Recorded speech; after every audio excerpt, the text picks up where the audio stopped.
So magandang hapon muli sa atin lalo, magandang gabi na, magagabi na actually. Ayan po, ikotin ko po to. Nakita niyo po, itong cottage po na to, mga lami-lamisa po yan, no? Talagang pinag-isipan din itong kanato paggawa ng mga kapatid ko. Kasi dati, kawayan lang po yan, kaso nung bumagyo na totally wipe out po. Tangay lahat, kaya ang ginawa nila ito, konkrito na. Kita niyo po, yung poste na yan hanggang doon. At yung papag po na yan, kita nyo naman, nasa 30 po yan. Yan ha. Punta natin hanggang dulo po. May extra bata rito. Kita nyo po, yan o, may mga pa-plug-plug pa. Ayan po. Kita nyo po, ayan o. Diba kaibigan o? Ayan o. Iba-ibang kulay po yan, lahat ng kulay. Ibig sabihin po yan, welcome ang lahat dito. Kahit saan kayo galing sa sulok ng mundo. Amerikano, Kano. Alam nyo na. Afrikano, Italiano, lahat na yan po. Mga Afghan na kaibigan natin, lahat welcome po rito kung saan mo kayong galing. Gusto nyo magbakasyon po rito, ayan.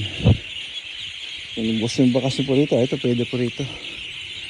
Hindi pa nga marami pang dapat gawin po, pero hindi ibig sabihin na hindi maganda, maganda po rito. Ayan, nakita nyo natural na tunog ng natural na tunog ng ayan po, yung bilang ilan po, ilan na bilang nyo po, ayan o. Kaibigan o, 34 po yan. Diba? Pwede kaibigan.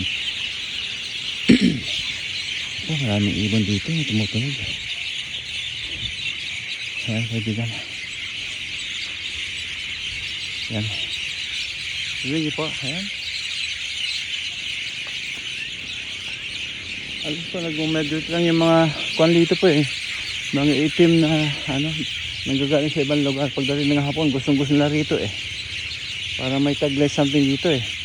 Ilang puno na nga lang dinadayo eh. Oh. Puno pa sila, maingay po. Nakita niyo pa. Kasama yun sa sounds of something. Sabi nila. Kita niyo po, ayan oh. Ayan po.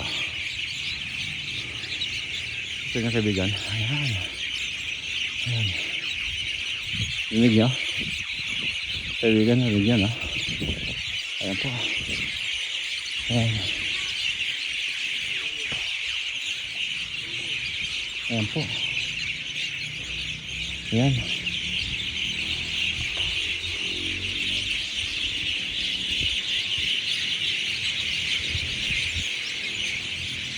Ayan po. Nagitag sila. Ayan. Happy dami oh. Kaibigan dami oh. Ayan. Ika lang siyang pupunta na yan. Kaibigan oh. Paikot yan. Ayan. Nabibilang mo yung puno pero ang daming layon. Kaibigan oh. So, nandito lang muli kaibigan. Maraming salamat sa ating lahat.